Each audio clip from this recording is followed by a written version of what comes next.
Social media पर जैन समाज के सबसे लोकप्रिय जैन न्यूज़ चैनल महालक्ष्मी की ओर से पावन चतुर्दशी का दिन और आप सभी को घड़ी बजा रही है रात्रि 8 और बड़ी चिंता के साथ आए हैं आपके पास सादर जय जिनेंद्र के साथ। आज का पावन दिन हमारे 21वें तीर्थंकर का मोक्ष कल्याणक दिवस परसों और आएगा कुंतुनाथ जी का, यानी बिल्कुल साथ साथ टोंगे गर्दर टोंक पहुँचते ना।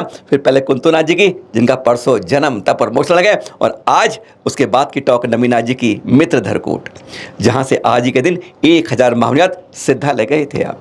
और कहा जाता है इसी टोंक से, इसी कूट से 900 कौड़ा कौड़ी 1 अरब 45 लाख 7 है 940 महामुनि राज भी सिद्धालय गए हैं। और इसके निर्मल भावों से वंदना करने से 1 करोड़ प्रोषद उपवास का फल मिलता है।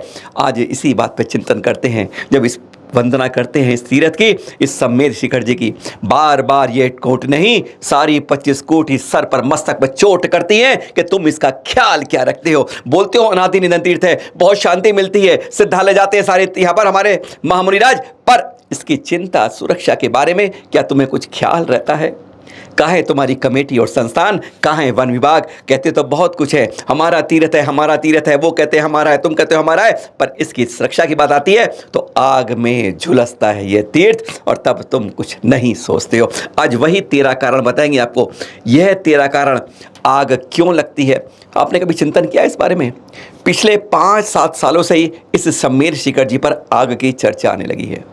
2 कारण हो सकते हैं, यानी पहले आग लग जाती थी, उसके बारे में किसी को पता नहीं चलता था क्योंकि सोशल मीडिया कमज़ोर था, या फिर पहले आग नहीं लगती थी। आग का कारण क्या है, प्राकृतिक है या मानवीय है? आज 13 कारण हम बताएंगे जो हमने वहाँ की कमेटियों से, वन विभाग अधिकारियों और वहाँ के रिपोर्टर जो 10-20 साल रिपोर्टिंग करें उन सब से चर्चा करके निकाले हैं। जानते हैं मैं 13 कारण शिखर जी में क्यों लगती है बार बार आग। पहली बात, प्राकृतिक रूप से नहीं लगती आग। मन से ये भ्रांति निकाल दीजिए, जैसा और जगह आप सुनते हैं कि गर्मी का इतना टेम्परेचर हो गया, तापमान बढ़ गया कि जंगल में आग लग गई, वृक्षों में आग लग गई, सूखी पत्तियों में आग लग गई। यहाँ का तापमान इतना ऊंचा नहीं पहुँचता है कि वो 40, 42, 45 से ऊपर पहुँच जाए और सूखे पत्तों और वृक्षों में आग लग जाए। यहाँ पे तापमान 35 से 36 तक रह पाता है और तब आग की कोई प्राकृतिक घटना प्राकृतिक कारण से सामने नहीं आती। दूसरा कारण, महुआ को गिराने और चुगने के लिए लगाते हैं आग। हाँ, ये आती है बात, पर ध्यान रहे महुआ का जो फल है वो फरवरी और मार्च तक पक के तैयार हो जाता है। उस फल के लिए नीचे लोग आग लगाते हैं, जिससे वो ऊपर आग जाए गर्मी में, वह नीचे गिर जाए महुआ। बस उसको बटोरते हैं, चुनते हैं, फिर क्या करते हैं, इतनी झाड़ इकट्ठी हो गई उनकी सूखी पत्तियों में। महुआ जो है फरवरी मार्च में होता है, इसलिए अप्रैल के अंत और मई में उसको कारण नहीं बना सकते। हाँ, उसको चुनने के बाद वहाँ की सूखी पत्ती और झाड़ियों में आग लगाना एक कारण हो सकता है। तीसरा कारण, चीहूर को चुनने के लिए लगाते हैं क्या आग? जी हाँ, संभावना इसकी हो सकती है, पर क्या यह कारण हो सकता है कि मधुबन से 5-6 किलोमीटर लोग जाएं, स्थानीय लोग, और वहाँ पर घाटियों में नीचे, मुख्य मार्ग पे नहीं, घाटियों में नीचे उतरो, ऊपर पहाड़ियों जिन जगह आग लग रही है, क्या वहाँ पर जाते हैं और चीहूर के लिए क्या आग लगाते हैं? पर यह एक मजबूत कारण बनता है, इसकी संभावनाएं हैं। चौथा कारण, आरू खोदने के लिए लग सकते हैं जाने वाली आग। आरू एक फल है, कंदमूल है, नीचे ज़मीन में होता है। यह आलू गाजर की तरह 6 इंच या 8 इंच नीचे नहीं होता है, इसलिए 4 से ये लंबा होता है, 4 से 5 फुट गहरा खोदना पड़ता है। आप सारे दृश्य यहाँ पर इस समय की आग के विभिन्न दृश्य समय समय के देख रहे हैं। उस आरू फल की खुदाई करने वाले वो 1-2 दिन 3-4 दिन के लिए जाते हैं। जब जाते हैं तो वह जंगल में अपना भोजन खाना पीना तैयार करते हैं, उसके लिए आग लगा सकते हैं। और जब जंगल में आग लगती है तो फैलने में देर नहीं लगती है। तो इसलिए यह एक कारण बन सकता है कि लोग आरू को लेने गए, खुदाई करने ठहरे और वहाँ उन्होंने आग लगाई जो फैल गई। 5वां कारण, शरारती तत्वों की आशंका। कुछ अखबारों के रिपोर्टर ने कहा, इस बात से आप इनकार नहीं कर सकते कि कुछ मज़े लेने के लिए, आनंद लेने के लिए, कुछ होता है ना, किसी जानवर की पूंछ में कुछ लगाया, मज़े ले लिए, इस तरह वो जंगल में आग लगा के ठाके मारते हैं और आग लगा के भाग लेते हैं। यह भी कारण एक बहुत बड़ा हो सकता है कि शरारती तत्वों की यह साजिश रची गई हो। वैसे यहाँ के स्थानीय लोग पता है, पृथ्वी को, पेड़ों को, वृक्षों को, जंगल को, पहाड़ को, सबको पूजते हैं, भगवान मानते हैं, पर ऐसे में कुछ शरारती तो सारे खेल को बिगाड़ने में भी चूक नहीं करते हैं। छठा कारण, आग बुझाने के लिए मिलने वाला फंड। गत साल भी मिला था, विधायक के फंड से आग बुझाने के लिए एक फंड राशि होती है जो लोगों को मिलती है। इस बार नहीं मिली, तो क्या उस फंड को पाने के लिए यह जंगलों में आग लगाई गई, क्योंकि है तो कोई मानवीय कृति। सातवां, भू माफियों की साजिश। विश्वास नहीं होता ना, जब अंदर जाते हो, रिपोर्टिंग करते हो, पता करते हो, कमेटियों से पता करते हो, संस्थाओं से पता करते हो, सरकारी प्रशासन से बात करते हो या रिपोर्टरों से, तो पता चलता है यह भू माफियों की चाल भी हो सकती है। जबरन कब्जे के लिए जब तक जंगल का सफाया नहीं होगा, जमीन पर कब्जा नहीं होगा, फर्जी कागज नहीं बन पाएंगे, भू माफिया इस तरह से कब्जे करते जाएंगे। बहुत बड़ा कारण यह भी हो सकता है। अमूल्य औषधियों के वृक्षों का नष्ट होना। बहुत बढ़िया और महंगे अमूल्य वृक्ष हैं औषधियों के, विभिन्न तरह के हैं।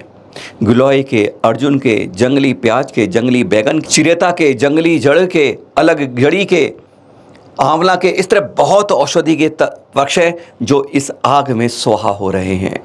इतनी बहुमूल्य संपत्ति, जड़ी बूटियां जो कई दवाओं के काम आती हैं, स्वास्थ्य में काम आती हैं, वह सब यहाँ पे बहुत बड़ा नुकसान हो रहा है। 9वां, हेलीकॉप्टर का उपयोग नहीं। जी हाँ, दिल्ली में आके वहाँ का विभाग कहता है हाँ हाँ हम देखेंगे, हेलीकॉप्टर की आग बुझाने के लिए सहयोग करेंगे। वन विभाग से बात होती है, कहता हमारे पास हेलीकॉप्टर कुछ नहीं है।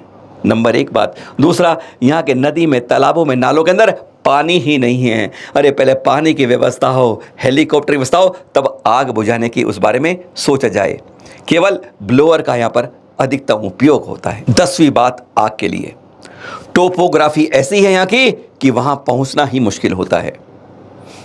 आपने ध्यान से देखेंगे, जहां जहां आग लगती है, या तो वह ऊंची तीखी तेज पहाड़ी पर होती है जिस पर चढ़ना मुश्किल है, या फिर इतनी नीचे घाटी में होती है 300-400 फुट तीखी रूप से घट जाओ, वहां पे होती है। जब नीचे घाटी में आग लगती है, वहां पर पहुंचना मुश्किल होता है। यानी वन विभाग के अधिकारी और बुझाने वाले पहले उस आग के ऊपर आने की को इंतजार करते हैं।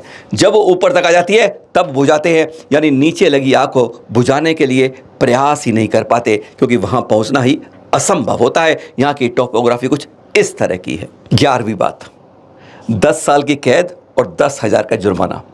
वैसे कानून है यहाँ पर, बहुत सालों से बना हुआ है कि अगर कोई मानव गलती आग लगाते हुए पकड़ा गया तो उसे 10 साल तक की कैद और 10,000 तक का जुर्माना हो सकता है।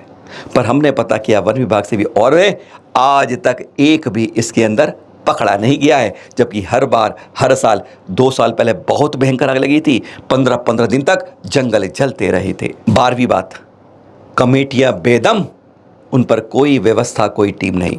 हकीकत है, हमने कई कमेटियों से, कई कोटियों से बात कर ली, एक के पास भी हर कोई जानता है कि साल दर साल, अब पिछले 4-5-7 सालों से ऐसा हो रहा है कि हम भी कोई व्यवस्था रखें, कोई रेस्क्यू टीम बनाएं, कुछ बनाएं जिससे अपनी अनमोल विरासत को बचा सके, अनादि इंसान को नंगा होने से रोक सके। नहीं तो यह भूस्खलन भी होगा, बाढ़ भी आएगी और सब कुछ पानी तबाह होगा, सूखा हो जाएगा, पहाड़ नंगा हो जाएगा, जैसे मांगी तुंगी और गिरनार हैं। पर इसके बारे में किसी कमेटी के पास, किसी संस्थान के पास, किसी कोर्ट के पास कोई व्यवस्था कुछ भी नहीं है। बस इंतजार करते हैं बारिश हो जाए, थम जाए, जंगल जलते जलते खत्म हो जाए, राख बच जाए, वही काम चल पाएगा। 13वां पॉइंट, भूस्खलन हुआ पर किसी को पता ही नहीं। आज 6 दिन हो रहे हैं भूस्खलन हुए। पारसनाथ टॉक है ना, उसके नीचे तलहटी की तरफ हाईवे से देखो, आपको साफ दिखेगा कि 2-3 किलोमीटर खड़ खड़ खड़ खड़ खड़ खड़ पहाड़ से पत्थर निकलते गए।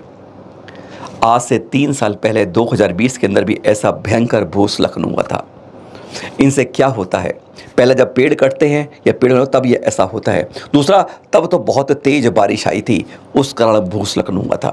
इस बार भी बारिश नहीं आई है, पत्थर सरक रहे हैं, गड़ गिर रहे हैं।